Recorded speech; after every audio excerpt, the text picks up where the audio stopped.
Assalamualaikum warahmatullahi ta'ala wabarakatuh. A'udzu billahi minasyaitonir rajim. Bismillahirrahmanirrahim. Alhamdulillahi rabbil alamin. Wassalatu wassalamu ala sayyidina wa maulana Muhammadin asyrafil mursalin wa ala alihi wa sahbihi ajma'in. Subhanaka la ilma lana illa ma 'allamtana innaka antal alimul hakim. Qala rabbi shrah li sadri wa yassir li amri wahlul 'uqdatam min lisani yafqahu qawli. Allahumma la sahla illa ma ja'altahu sahla. Rabbana 'alaika tawakkalna wa ilaika anabna wa ilaikal masir.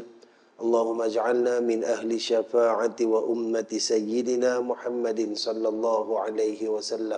Amma ba'du. Alhamdulillah, saudaraku hadirin rahmati Allah Subhanahu wa taala. Syukur kita kepada Allah Subhanahu wa taala pertama dan selamanya atas segala nikmat kurniaan yang besar Allah taala berikan kepada kita. Puji dan puja kepada Allah pemilik semesta atas nikmat iman dan Islam. Syukur alhamdulillah tuan-tuan dan puan, Allah SWT masih lagi berikan kita kesihatan dan kekuatan tubuh badan. Dengan rahmat, kasih sayang dan limpah kurnia Allah SWT, masih lagi kita diberikan kebaikan iman, kebaikan takwa dalam bentuk ketaatan kita untuk terus menjunjung segala perintah Allah SWT.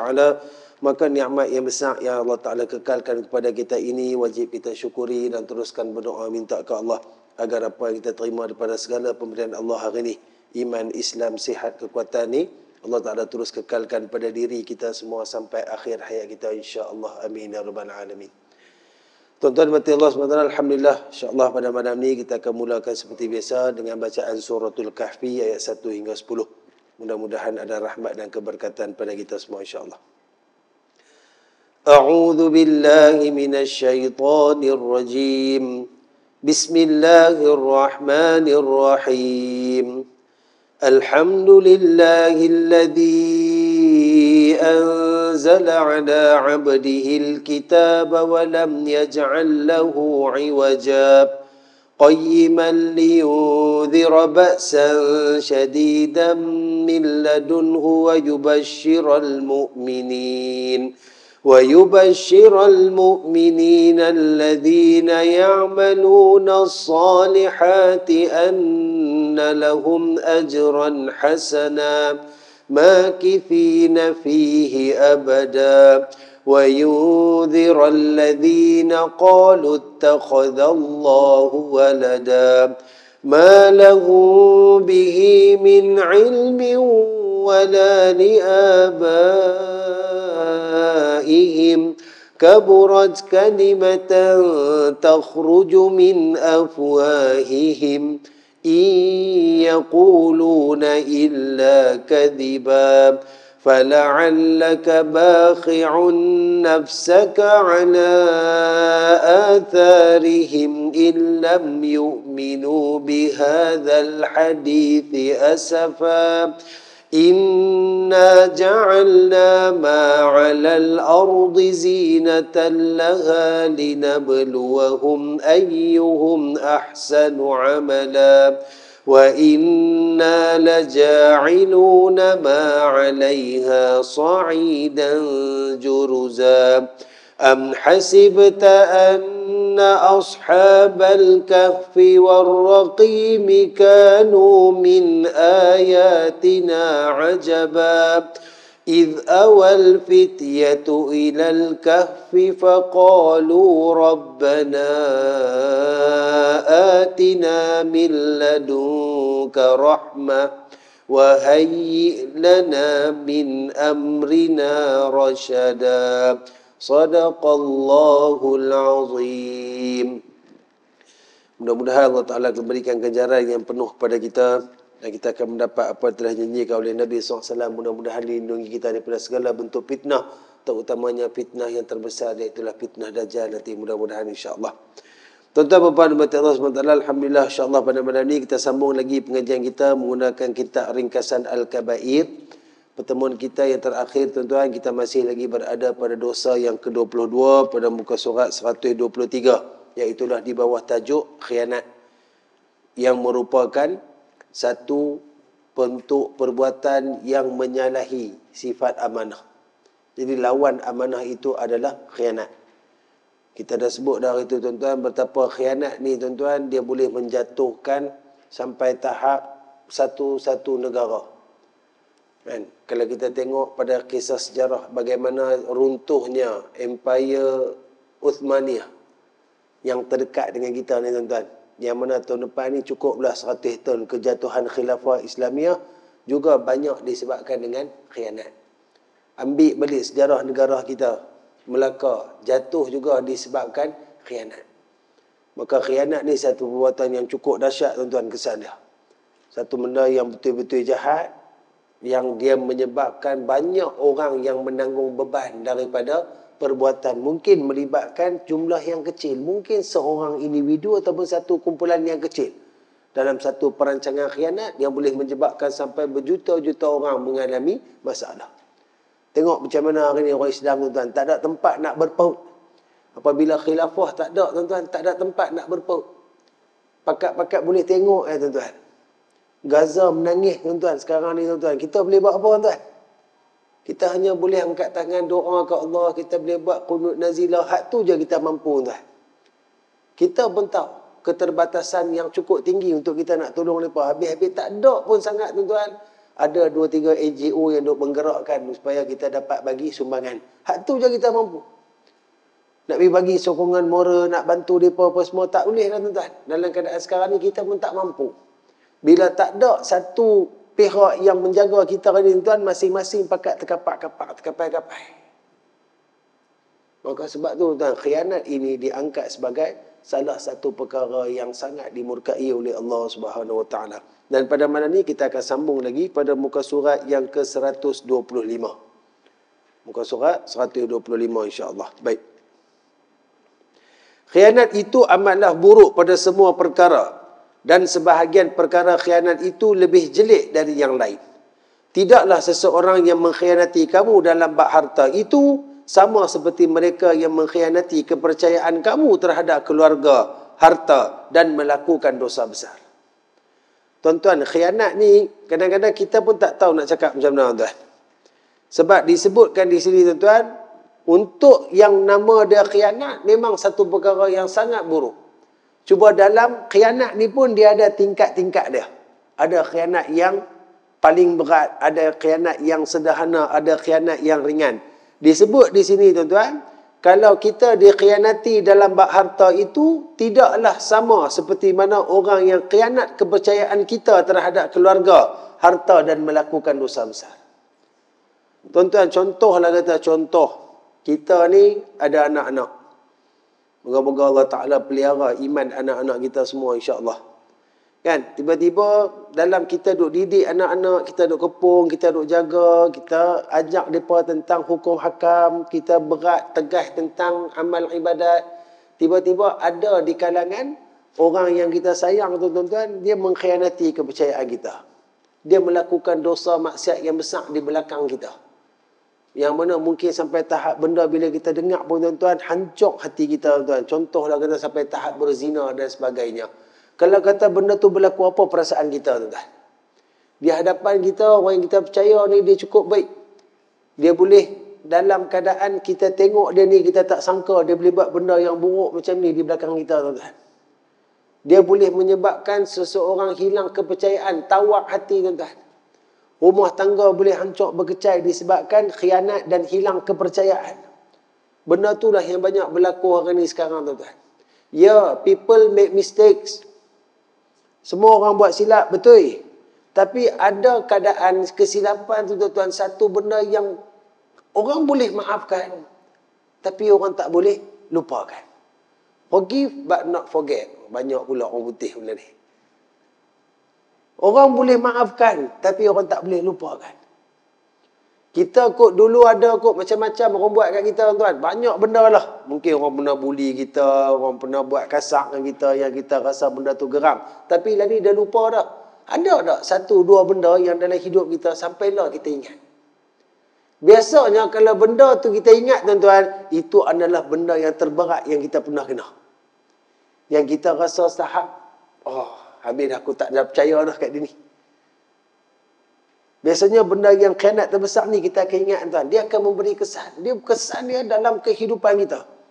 Fizikal, mental, emosi, perwatakan. Ada orang disebabkan khianat tuan-tuan daripada seorang yang berubah menjadi seorang yang pendiam. Daripada seorang yang ceria, tukar terus-terus jadi senyap sunyi, tak mau bicara dengan orang. Terus duduk seorang-seorang dalam keadaan kemurungan, dalam keadaan stres. Ada orang disebabkan pengkhianatan sampai tahap hilang akal tuan-tuan, punya terlalu memikirkan betapa sedihnya keadaan dia. Bagaimana kalau kita tengok dalam Quran contoh tuan, Nabi Allah Yaqub alaihi salam ketika anak-anak dia mengkhianati dia, padahal ihwan Nabi Allah Yusuf alaihi salam. Sedih dia dibawa sampai ketua tuan-tuan, sampai tahap buta mata dia. Walaupun Nabi Yaqub AS itu seorang Nabi, dia juga seorang manusia yang ada perasaan. Walaupun kita tahu sifat sabar yang ada pada diri Nabi dan Rasul itu lebih tinggi berbanding kita yang sekarang ni tuan-tuan, umat-umat biasa, manusia biasa ni tuan-tuan, orang awam ni. Tapi nak habaq kata, kalau benda tu terlalu besar untuk kita tuan-tuan, macam-macam perkara boleh berlaku. Apatah lagi melibatkan ahli keluarga kita. Melibatkan peribadi diri kita tuan-tuan. Orang buka aib kita, orang buka buruk kita, menceritakan dan sebagainya. Sedangkan orang yang tahu tu orang yang kita percaya. Jadi khianat ni tuan-tuan, dia memang kesan, efek dia terlalu besar. Tak kena cakap kemas. Tak kena boleh habaq tuan-tuan. Tapi kalau terkena tambatan hidung sendiri baru kita tahu tuan-tuan. Sampai tahap kadang-kadang kalau boleh. Sebab tu yang kadang-kadang berlaku kisah sampai orang tahap bunuh diri. Sebab apa tak? Sebab mungkin terlalu malu, mungkin terlalu stres, mungkin dalam keadaan yang sangat tertekan. Sampai orang hilang kewarasan, hilang akal. Sebab tu perkara ni dilarang sungguh-sungguh oleh Allah dan juga baginda Nabi SAW. Diriwayatkan bahawa Rasulullah SAW pernah berpesan, Addil amanata ila man i'tamaka wa la takhun man khanaka. Atau kama qala sadaqa Rasulullah sallallahu alaihi wasallam, yang bermaksud tunaikanlah amanah kepada mereka yang mempercayaimu dan janganlah engkau khianati sesiapa pun yang mengkhianatimu. Tuan-tuan, bila cerita tentang apa yang datang daripada ajaran Nabi SAW ni tuan-tuan, maka Nabi akan ajak kita buat perkara yang baik-baik kan tuan-tuan. Di sini ada dua perkara kebaikan yang besar yang Nabi SAW pesan kepada kita tuan-tuan. Pertama, Nabi habaq tunaikan amanah kepada mereka yang mempercayaimu. Kalau hari ni ada orang cerita masalah, orang cerita rahsia, orang cerita satu benda yang besar kepada kita untuk minta tolong kita, mungkin bagi nasihat dan sebagainya. Benda yang diceritakan tu kalau terlepas ke orang lain boleh menyebabkan dia malu, dia dihina, dikeji dan sebagainya. Benda tu Allah Ta'ala datangkan dia untuk cerita kat kita. Itu satu amanah yang besar. Jaga tuan-tuan. Tunaikan amanah kepada orang yang percaya kita tuan-tuan. Kalau kita nak cerita ni, skop ni terlalu luas tuan-tuan. Skop ni tersangat luas. Termasuklah, kalau kata saja saya nak sebut tuan-tuan. Termasuklah kepada semua ahli-ahli parlimen yang berada di Malaysia ni tuan-tuan. Tak kira apa parti, apa bangsa. Bila kita mengundi mereka tuan-tuan, kita memberi amanah kepercayaan kepada mereka. Mesti ada sebab kita undi satu-satu orang. Mungkin berdasarkan pewatakan dia. Mungkin berdasarkan pembawaan dia. Mungkin yang kebanyakan sekarang ni berdasarkan manifesto dia. Perjanjian yang dia cuba bawa. Apabila dia telah pun mendapat amanah tersebut daripada kita, dia tak tunaikan tuan-tuan. Maka ketika itu bayangkan macam mana nak jawab di hadapan Allah. Melibatkan satu jumlah kawasan yang besar. Parlimen tuan-tuan. Itu kalau kita ambil bab negara lah. Kalau kita ambil dalam bab kecil je. Contohlah kata masjid. Masjid 3 tahun sekali dia akan ada pilihan raya. Maka dalam pilihan raya ni kok ada orang yang nak bertanding dan sebagainya. Maka apa dia akan bawa? Dia akan bawa manifesto juga. Apa dia akan buat kepada khariah dia, apa akan ini apa semua. Dapat jawatan, diberi amanah, tak buat. Siap sedia untuk bersoal jawab di hadapan Allah. Ini Nabi pesan tuan-tuan. Dapat amanah, benda tu berat, tunaikan. Saya sebut bulan lepas tuan-tuan, antara ciri orang yang akan masuk syurga Firdaus Allah, orang yang jaga amanah. Nak masuk syurga Firdaus, syurga paling tinggi, syurga yang dalam dia nikmat yang paling besar, tak ada pada syurga-syurga lain. Syurga yang satu-satunya menjadi tempat adanya Sayyiduna Muhammad sallallahu alaihi wasallam. Bukan calang-calang orang boleh masuk dalam tu. Antara ciri nak masuk syurga Firdaus, walladzina hum li amanatihim wa ahdihim ra'un. Orang yang memelihara amanah dan janji-janji dia. Tak senang tuan-tuan, amanah ni tak senang. Itu yang Nabi pesan pertama. Dan yang kedua Nabi kata, janganlah engkau khianat sesiapa pun yang mengkhianatimu. Nabi SAW tuan-tuan punya hebat lah. Nabi ni, kita tengok cerita Nabi, orang buat trik kat Nabi, orang buat macam-macam jahat kat Nabi SAW. Semua Nabi balas dengan kebaikan. Habis-habis tak ada pun tuan-tuan, lah bualah pun Nabi maafkan. Kan? Nabi maafkan, Nabi settle macam tu, Nabi lupakan semua tuan-tuan. Dan Nabi ajak kita, jangan khianat orang yang khianat kita. Kita hari ni percaya salah satu orang tuan-tuan, orang tu pecah amanah kita. Orang tu khianat kita. Tuan-tuan nak duduk diam ke? Kalau ikut hadis ni, Nabi kata, dia khianat, hang, biar pi. Hang jangan buat balik kat dia. Mampu tak tuan? Bukan saya nak cucuk tuan-tuan, tak lah kan? Tuan-tuan kata, apa ni duduk main cucuk pula. Tapi sebagai manusia sekarang ni tuan-tuan, kita dengar pun kita berasa macam, betul tak benda ni? Betul. Betul. Sebab Islam ni ditunjangi atas akhlak. Dan itu merupakan antara misi besar diutuskan Nabi SAW. Nak membawa akhlak. Tapi akhlak yang Nabi bawa ni tuan-tuan, satu benda yang kalau kita beli ikut ni tuan-tuan, ternyata orang akan respect kita tuan. Bagaimana nak balas, jangan balas orang khianat kita. Macam mana benda pertama yang kena ada apa tuan-tuan? Sabar. Bila orang khianat kita, orang buka aib kita, orang pecah amanah kita, tuan, confirm kita tak puas hati. Confirm kita akan bicari dia. Tapi nak halang benda tu, sabar.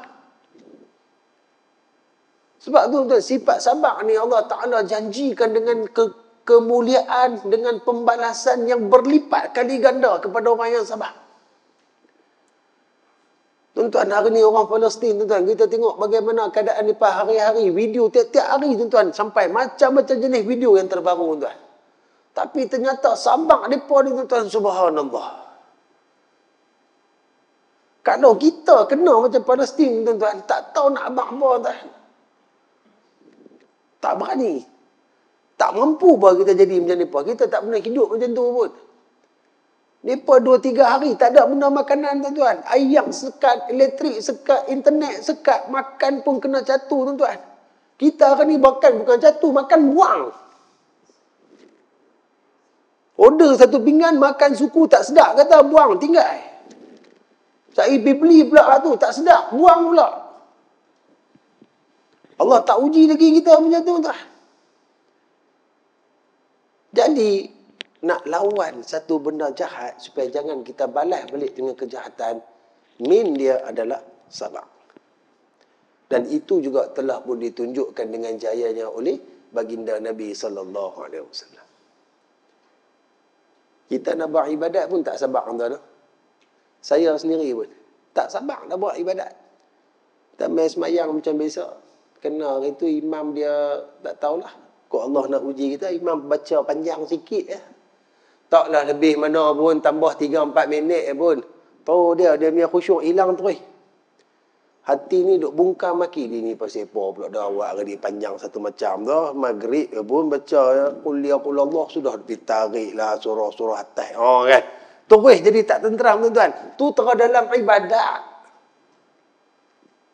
Dalam ibadat pun tak boleh nak sabar tuan-tuan, macam mana dalam kehidupan. Tuan-tuan, kita ni sebenarnya banyak benda kita kalah tuan. Tapi bila kita tengok apa yang Nabi SAW sebut ni tuan-tuan, mudah-mudahan benda ni boleh memberi ketenangan kepada kita. Walaupun benda Nabi sebut ni tuan-tuan, kalau kena, kita faham. Tapi, nak lawan dia susah. Jangan khianat orang yang khianat kita.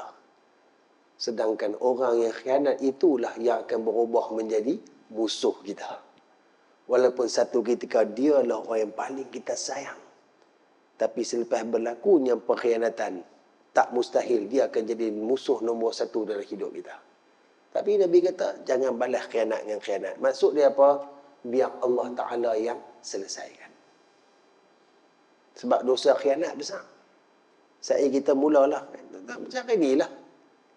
Hari aku geng dengan hang. Hang jaga semua. Saya aku gaduh dengan hang. Aku piduk kat tempat lain. Hang bocor habis semua rahsia buruk aku.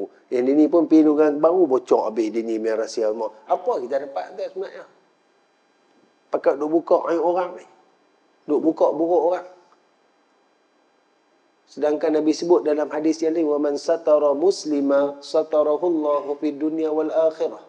Siapa yang tutup aib saudara Islam dia, Allah Ta'ala akan tutup aib dia dunia akhirat.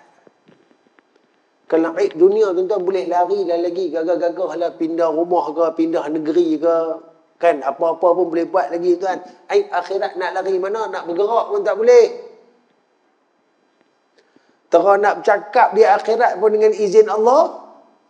La yatakallamuna illa man adhina lahur rahman. Tidak ada satu percakapan pun melainkan dengan izin daripada Allah yang Maha Pemurah. Nak bercakap pun tunggu izin, nak bergerak lagi lah. Kerah diri statik lagu tu. Allah buka aib kita. Seluruh umat tengok tuan-tuan. Kita kena ingat tuan, kalau Allah buka aib ni tuan-tuan, orang yang tak ada pernah kena-mengena dalam hidup kita pun akan tengok. Yang confirm akan nampak siapa dia tuan-tuan? Umat-umat sebelum daripada umat Nabi Muhammad sallallahu alaihi wasallam. Sebab yang akan dihisab awal-awal umat Nabi Muhammad SAW. Makna kata daripada Nabi Isa sebelum Nabi SAW sampailah umat Nabi Adam semuanya selepas tu. Allah buka aib kita kat skrin besar akhirat tuan. Semua boleh tengok. Nak tak mana buka? Nak lari pergi kat mana? Maka sebab tu Nabi halang kita. Jangan balas khianat dengan khianat. Biar orang khianat kita, kita doa ke Allah. Makin bersungguh kita rapatkan diri dengan Allah. Itulah yang diinginkan oleh Nabi SAW. Baik. Dari sebuah hadis juga menyatakan, yutba'ul mu'minu ala kulli khalqi laisal khiyanah wal kadhiba. Atau kama qala sadaqa Rasulullah sallallahu alaihi wasallam, yang bermaksud orang beriman boleh berakhlak, yakni menjadikan perangainya dengan apa sahaja kecuali perkara yang melibatkan pengkhianatan dan penipuan. Nabi SAW beritahu, nak buat macam mana kita punya akhlak, buatlah tuan.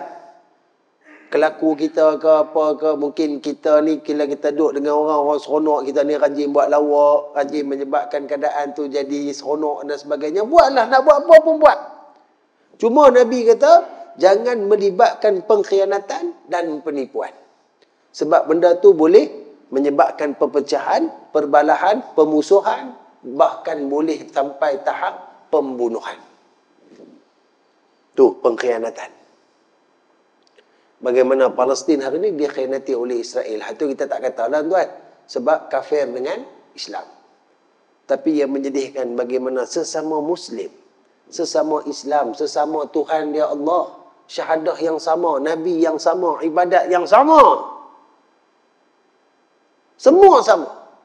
Tapi demi sedikit keuntungan dunia yang dia nampak benda tu menyeronokkan. Mungkin demi sedikit harta, mungkin demi sedikit pengaruh pangkat dan sebagainya, khianat. Hari ni hang kawan dengan aku, esok aku pijak hang, aku pula naik hang duk bawah. Macam tu kan benda terjadi tuan. Kita pun tak tahulah sampai bila caca marba keadaan yang akan berakhir. Dan sebab tu tuan, sebenarnya kita memerlukan kepada khilafah. Kita memerlukan kepada sistem ni tuan.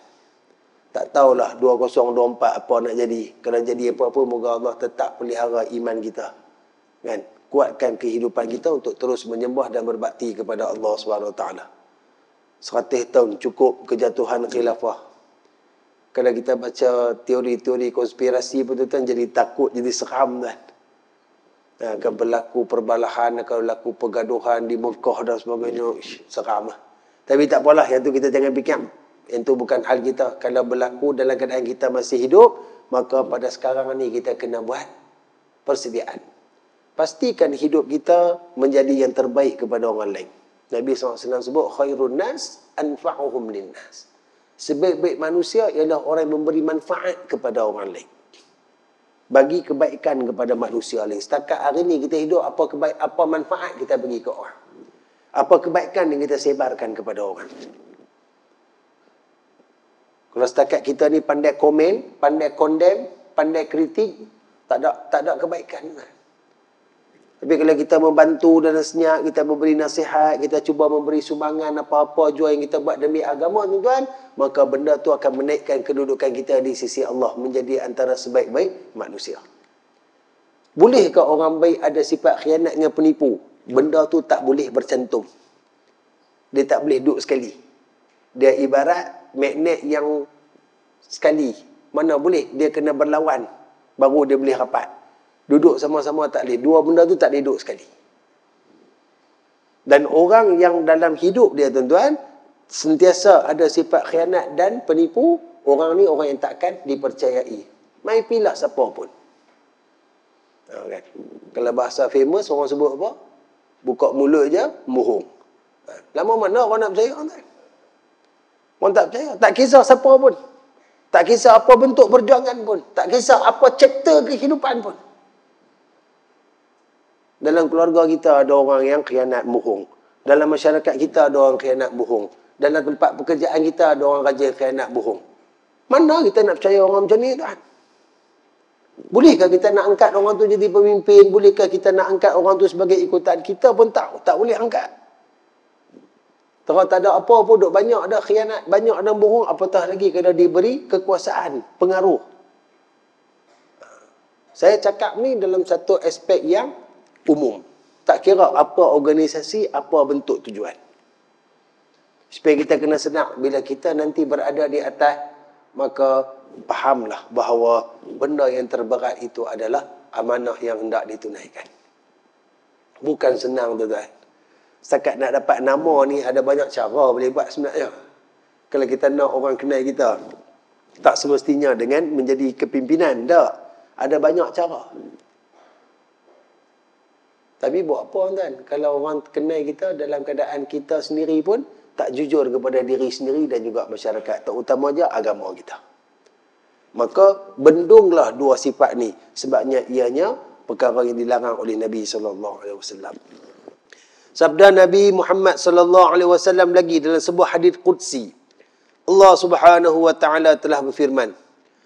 Qala Rasulullah sallallahu alaihi wasallam, yaqulu Allah azza wa jal, ana thalisun asy-syarikaini ma lam yakun ahaduhuma sahibah. Fa idza khana kharajat min bainihima. Rawahul Baihaqi atau kama qala sadaqa Rasulullah sallallahu alaihi wasallam, yang bermaksud, aku adalah yang ketiga, yakni Allah itu adalah yang ketiga sebagai saksi atau penjamin antara dua orang rakan kongsi selama mana keduanya tidak mengkhianati amanah rakannya. Tuan-tuan, ramai tuan-tuan yang dia memulakan kehidupan, biasanya kita ambil dalam bab perniagaan lah, 2-3 orang pakat share untuk buat tubuh satu-satu perniagaan dan sebagainya. Biasanya banyak yang berjaya, tuan-tuan.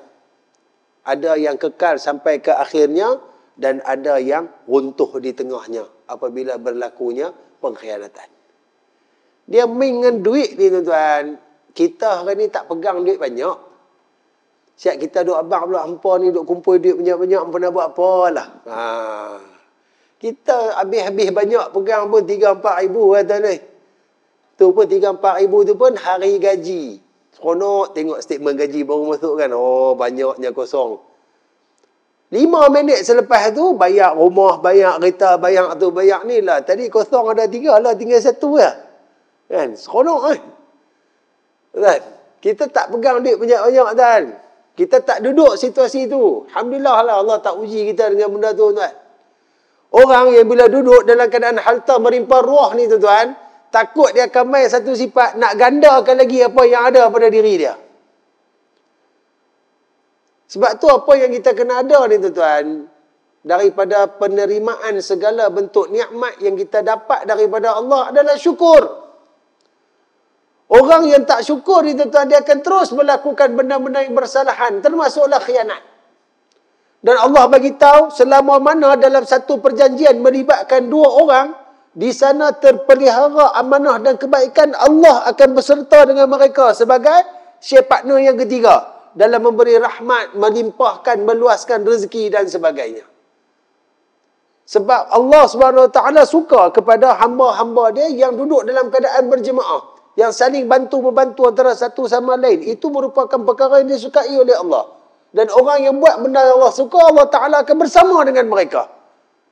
Meluaskan lagi, memberi kemudahan lagi, buka habis segala cabang yang boleh demi kebaikan yang akan diberikan. Tapi disebut di sini apabila mereka mula mengkhianati, maka ketika itu Allah Ta'ala akan berlepas diri daripada ni. Sebab tu bagaimana tuan-tuan, didikan Nabi SAW terhadap para sahabat tuan-tuan. Mereka walaupun dalam keadaan daripada pelbagai cabang bangsa, daripada pelbagai bentuk kedudukan, ada yang hamba, ada yang bangsawan, ada yang biasa, sederhana, tengah-tengah, ada yang orang yang cerah, ada orang yang gelap. Namun semua tu tak menjadi masalah untuk mereka hidup sebagai seorang hamba Allah yang bersatu hati di bawah panji mulia La ilaha illallah. Tapi hari ni kita benda tu dah main peranan tuan-tuan.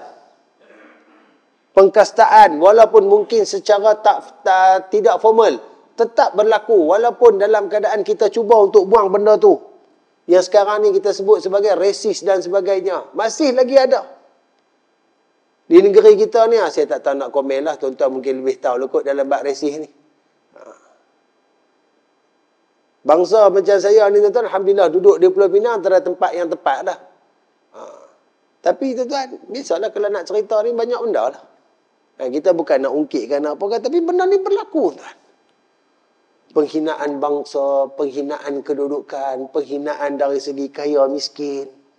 Kita duk ingat zaman ni zaman orang dah terbuka dah, zaman makin maju dan sebagainya, tak juga tuan. Maka sebab tu apa yang perlu kita buat tuan-tuan? Pelihara amanah yang kita ada hari ni. Kita tak perlu pandang orang-orang sekeliling kita tuan-tuan. Yang perlu kita pandang adalah Allah Subhanahu wa ta'ala. Hari ni duk bagi kita makan siapa dia? Hari ni bagi kita sihat siapa dia? Hak ni yang terus memberikan nikmat demi nikmat kepada kita ni siapa dia? Bukan makhluk tuan-tuan. Bukan orang yang tepi-tepi kita, bukan bos kita. Allah. Kita jaga hubungan amanah kita dengan Allah tuan-tuan, Allah Ta'ala akan cukupkan semua. Biarpun apa yang kita buat ni mungkin manusia tak suka.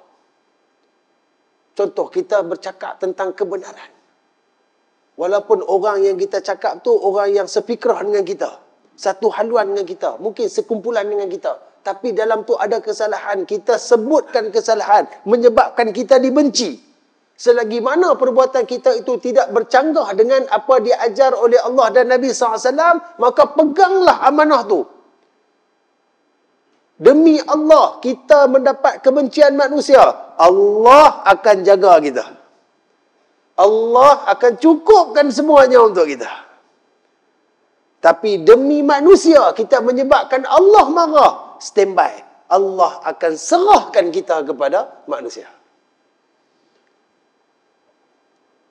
Lama mana manusia nak tolong kita tuan? Kita ni habis-habis rapat-rapat pun tuan-tuan, family lah.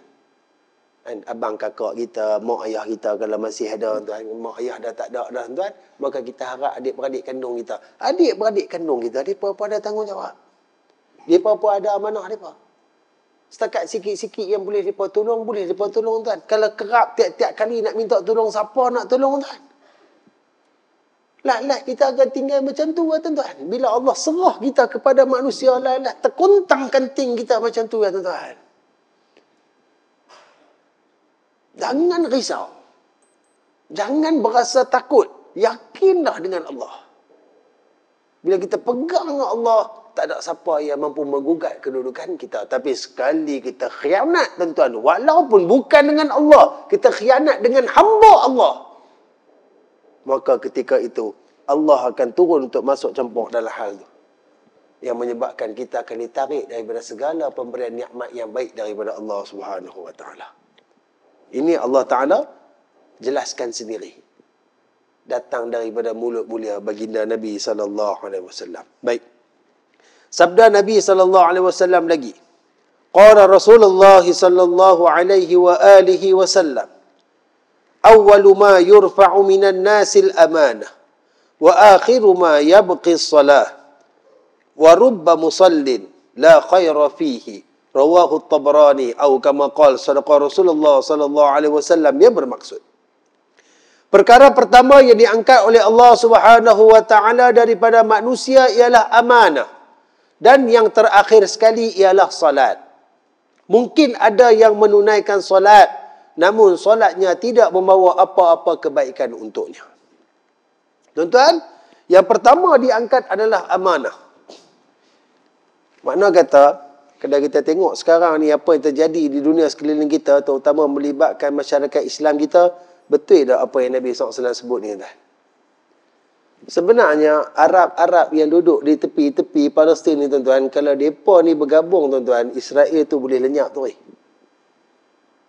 Tapi hari ni Arab ni pula yang pergi sokong Israel,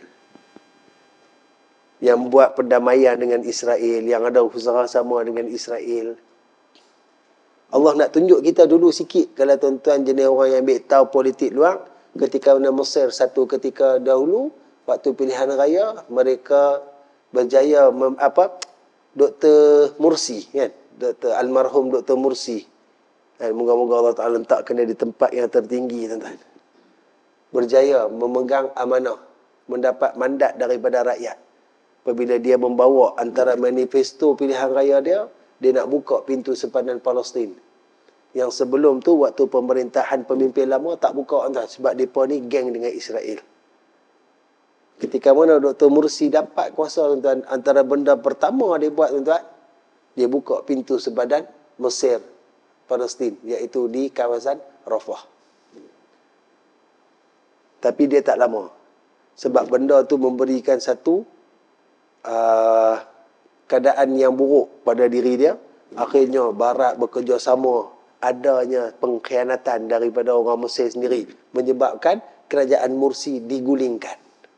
Tu yang Kih Rabi'ah tu, yang duk angkat tangan 4 jari tu.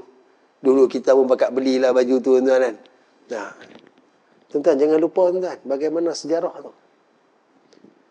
Orang yang menang pilihan raya akhirnya disumbat dalam penjara, digulingkan, dan akhirnya dia syahid dalam penjara, tuan-tuan, meninggal.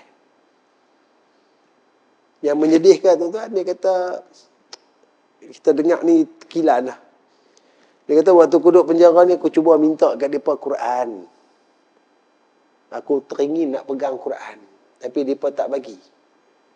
Mereka takut kau aku baca Quran, sedangkan aku ni hafiz Quran. 30 Quran ni dalam dada aku, 30 lebih aku teringin nak pegang Quran. Minta tu pun tak dapat, tuan. Asal dia seorang presiden sebuah negara. Apa kita nak sebut hari ni, tuan-tuan? Si Kitul tu berada di mana-mana saja. Tuan-tuan faham tak si Kitul? Kalau orang muda mungkin tak apa nak faham, nak kena jelas pula, tapi tuan-tuan faham kot lah, si Kitul lah. Pengkhianatan ni berlaku di mana-mana saya nampak, tuan. Akhirnya bila Mursi digulingkan, pintu Rafah tadi ditutup balik. Dan kalaulah sekarang ni apa yang berlaku di Gaza tu, tuan-tuan, kalau pintu sepadan Rafah dibuka, banyak bantuan boleh disalurkan. Orang boleh masuk ke sepadan Mesir, tuan-tuan. Orang Palestin pun boleh keluar cari perlindungan, cari ubat-ubatan, makanan dan sebagainya. Tapi tak buka, tuan. Sehingga digelar Gaza hari ni penjara terbesar dunia.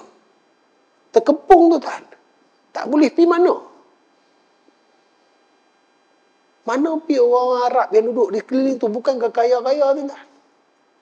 Tengok bangunan mereka. Tengok kenderaan mereka. Bukan main kenderaan orang Arab sebelah-sebelah tu. Di Dubai. Apa semua, kan. Polis pakai Lamborghini, tuan. Polis. Oh.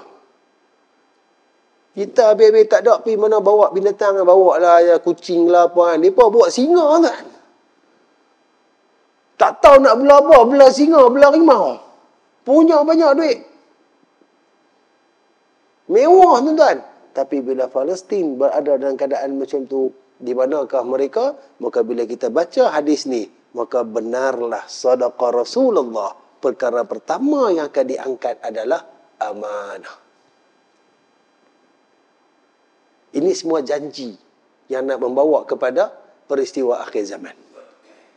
Maka mungkinlah dengan daripada inilah takut-takut tercetusnya World War III atau yang kita akan sebut sebagai Malhamah Al-Kubra. Wallahu a'lam. Allah lebih mengetahui segalanya. Tapi sebenarnya benda ni bukanlah kita nak tahu awaklah Arab ni tak mau ni. Tak, tuan-tuan. Ni. Dan macam dululah pernah dibicarakan, saya duduk dalam satu diskusi berkenaan hadis akhir zaman yang Nabi SAW memberi pesanan. Kalaulah kita tahu, kata Imam Al-Mahdi itu telah pun dibai'ah, maka Nabi beri pesanan kepada kita, pilah duduk dengan dia, berbai'ahlah dengan dia, walaupun terpaksa merangkak di atas salji. Maka kita duk ingat, Imam Mahdi ni mai ikut Europe ke? Nabi duk Arab, Padang Pasir cerita apa pasal salji. Padang Pasir mana ada salji? Rupanya tuan-tuan sekarang ni salji dah mula turun di bahagian Arab. Daripada tanah yang gersang dah mula naik tumbuh-tumbuhan hijau, air sungai dah mula mengalir, salji dah turun di beberapa tempat di kawasan Padang Pasir. Allah tuan-tuan, Nabi SAW cerita benda ni 1000 tahun dulu lebih dah. Walaupun kita melibatkan perbincangan dan dosa besar, tapi ianya juga adalah petanda bahawa inilah benda yang akan berlaku pada zaman kita. Mana kata sejauh mana kita standby nak hadap benda ni. Benda pertama yang diangkat adalah amanah. Kalau dulu waktu Turki Uthmaniyah tuan-tuan, agak-agaklah kalau kita masih lagi berada di bawah sistem khilafah Uthmaniyah, mereka nak biang ke Palestin macam ni sekarang. Palestin tak ada siapa tolong. Israel dengan negara ni tolong. Amerika hantar kapal, hantar pula kapal yang terbaru kali kedua mai nak tolong. Palestin, Gaza tu ya tuan-tuan. Kecil tek tu ya. Tak ada siapa tolong. Pasal apa? Sebab ni, amanah dah diangkat. Dia pun nak mengejar kemewahan, nak mengejar keseronokan. Tengok Saudi tadi macam mana tuan-tuan. Saudi dah ni orang kata dihormati lagi sebab apa? Ada 2 tanah haram. Hak tu ya. Mekah dengan Madinah ada kat mereka. Hak tu yang menyebabkan orang respect lagi kat Saudi. Kalau hak tu pun tak ada, orang dah tak pandang dah. Kan? Nak cakap pun sedih. Dan Nabi kata yang terakhir sekali ialah solat. Ada satu hadis Nabi kata, akan mai satu kaum yang mereka solat ni tak seperti mana solat para sahabat Nabi SAW. Solat pun solat lebih kurang tuan-tuan. Solat pun disebabkan terpaksa. Maka sampai satu tahap tak akan ada orang yang melakukan solat kepada Allah SWT. Kalau ada pun, mungkin solat dia tak buat apa-apa kebaikan. Solat yang tak khusyuk, solat yang tak ikhlas. Hari ni tuan, kita alhamdulillah lah masih lagi dijadikan daripada golongan musallin, orang yang menunaikan solat. Tak tahu tuan-tuan, generasi lepas kita macam ni macam mana tuan. Tetapi mana-mana pun masjid surau tuan. Yang ada semua umur kita tuan. Nak cari umur remaja, anak-anak muda tuan-tuan, tak ramai. Ada tempat tak ada terus tuan. Siapa nak ganti nanti duduk main imarah masjid-masjid semua ni. Maka macam tak mustahil kan. Nabi hebat kan. Antara benda yang akan hilang adalah solat. Law pun dah nampak dah orang tak minat dengan solat. Orang tak heran sangat dah dengan solat. Padahal masjid-masjid terutama di Pulau Pinang sekarang ni banyak yang renovate. Banyak yang buat bagi elok dah. Bagi cantik dah tuan. Selesa betul-betul ni. Salah satu dia di masjid kita ni tuan-tuan. Apa yang tak ada pada MSI ni. Daripada dalam sampai keluar, sampai ke jaga anak Korea, sampai ke jaga orang-orang lain nak minta bantuan apa, semua boleh. Tapi mana jemaah? Ini tanda lah antara benda yang akan diangkat oleh Allah SWT. Macam ni mes selesa nak duduk tuan-tuan. Tuan-tuan pergi cari bilik hotel. Boleh dapat besar ni tuan. Berapa ratus nak ada banyak. Ni main duduk free tuan. Dengan relax, dengan kapek tebal ni, dengan kita pun tak larat tegok dah. Mereka main aircon boleh jadi beku tuan. Mereka duk pasang bagi sejuk ke. Kan? Sampai macam ni punya selesa pun tuan. Orang tak mau main. Kita nak kata apa? Mak masjid ni saya pernah main lama daripada sebelum renovate sampai selepas renovate. Orang yang duduk di sini orang tahu. Beza tak beza? Nak kata apa lagi tuan-tuan? Bila kita jumpa hadis macam ni, maka waktu tu kita kena rasa syukur. Alhamdulillah ya Allah, sekurang-kurangnya aku ni masih lagi dipilih untuk hadir ke rumahmu. Moga sampai habislah kita, Allah Ta'ala letakkan kita di atas jalan macam ni. Tuan-tuan, inilah benda yang nak disebutkan. Amanah akan diangkat. Maka pastikan dalam diri kita masih lagi beramanah dengan apa yang kita terima. Tugasan, tanggungjawab, amanah kita dengan Tuhan, amanah kita dengan agama, semua benda yang mana amanah itu ada atas kita, jaga elok. Jangan kita jadi orang yang khianat. Tuan, kita dah banyak khianat ke Allah. Kita dah banyak khianat kat Nabi SAW. Kan? Nasihat-nasihat Nabi, akhlak-akhlak Nabi, tinggalan ajaran Nabi SAW. Banyak benda yang kita tahu. Nabi kata jangan buat benda ni, kita buat. Allah kata buat benda ni, kita buat lebih kurang. Tak khianat kan nama dia. Sampai bila kita nak khianat Allah dan Nabi SAW? Maka atas pasal kita masih lagi ada iman dengan, masih lagi ada kesedaran, mampu rasa di hati kita ni, ya Allah, betapa teruknya aku, ya Allah. Tuan-tuan, alihlah kedudukan kita, hadaplah kepada Allah dan Nabi SAW. Tak ada gunanya kita khianat, tuan, tak ada guna. Bahkan kalau kita kembali ke jalan yang benar, istighfar, mohon ampun, bertaubat, tuan-tuan, balik lakukan segala amanah yang telah kita terima ni, tuan-tuan, yakinlah apa-apa saja daripada kebaikan, semua kita mampu dapat daripada Allah.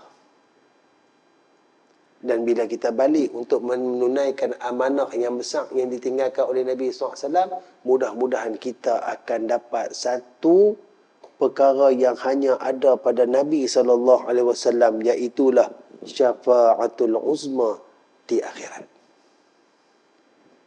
Nak dapat syafaat Nabi, Nabi SAW saja yang dapat. Nabi-Nabi lain, Rasulullah semua tak dapat. Tak ada siapa pun yang boleh bagi syafaat kecuali Nabi Muhammad SAW. Nak dapat benda tu, hari ni perbetul balik amanah kita dengan Nabi. Sayang Nabi, cinta Nabi, ikut sunnah Nabi, dakwah cara Nabi SAW, pertahankan kesucian agama Nabi SAW, salawat kat Nabi SAW. InsyaAllah, kita mampu dapat benda lebih daripada betul.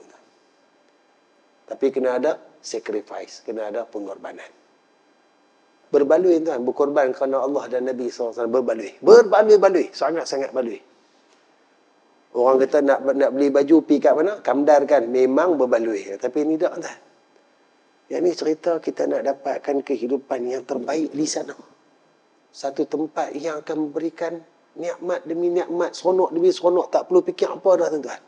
Maka di sini kena ada satu pengorbanan. Jaga amanah. Jangan khianat. Jangan tipu.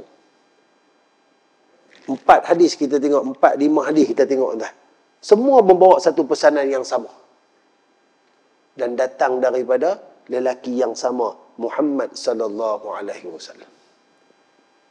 Mudah-mudahan ada rahmat dan kebaikan yang boleh kita ambil, kita masukkan dalam diri kita untuk kita menjadi hamba yang terbaik di sisi Allah Subhanahu Wa Taala, insya-Allah.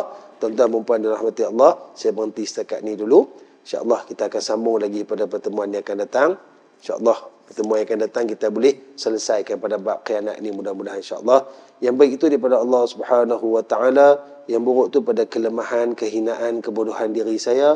Mohon ampun dan maaf tersalah bahasa, tersilap kata. Tuan-tuan perempuan, kalau ada apa-apa kebaikan yang boleh kita ambil pada pertemuan malam ni, balik lagi pakai cerita, kongsi-kongsi dengan isteri kita, suami kita, anak-anak, rakan-rakan, jiran-jiran. Mudah-mudahan ilmu yang baik bila kita faham, kita sampaikan. Manfaat ilmu akan lebih meluas, dan bila kita cerita ke orang, ajak ke orang tentang kebaikan, orang amalkan. Selama mana ianya diamalkan, selagi itu kita akan terus diberi saham pahala kebaikan oleh Allah Subhanahu Wa Taala, insya-Allah. Tuan-tuan, banyakkan istighfar, banyakkan bertaubat kepada Allah Subhanahu Wa Taala. Mudah-mudahan kita akan kembali menjadi umat ataupun hamba yang kembali menjunjung amanah yang ditinggalkan, yang diinginkan oleh Allah dan baginda Nabi sallallahu alaihi wasallam, insya-Allah. Wa sallallahu ala sayyidina Muhammad wa ala alihi wa sahbihi wasallam. Walhamdulillahi rabbil alamin. Wa hadza bitaufiq. Wassalamu alaikum warahmatullahi taala wabarakatuh. أعوذ بالله من الشيطان الرجيم. بسم الله الرحمن الرحيم. الحمد لله رب العالمين، والصلاة والسلام على سيدنا ومولانا محمد أشرف المرسلين وعلى آله وصحبه أجمعين. اللهم أخرجنا عن ظلمات الوهم وأكرمنا بنور الفهم، وافتح علينا بمعرفة العلم، وحسن أخلاقنا بالحلم، وسهل لنا أبواب الفضل، وانشر علينا من خزائن رحمتك يا أرحم الراحمين. وصل الله على نبينا المصطفى محمد صلى الله عليه وسلم وعلى آله وصحبه أجمعين. والحمد لله رب العالمين. تقبل الله منكم.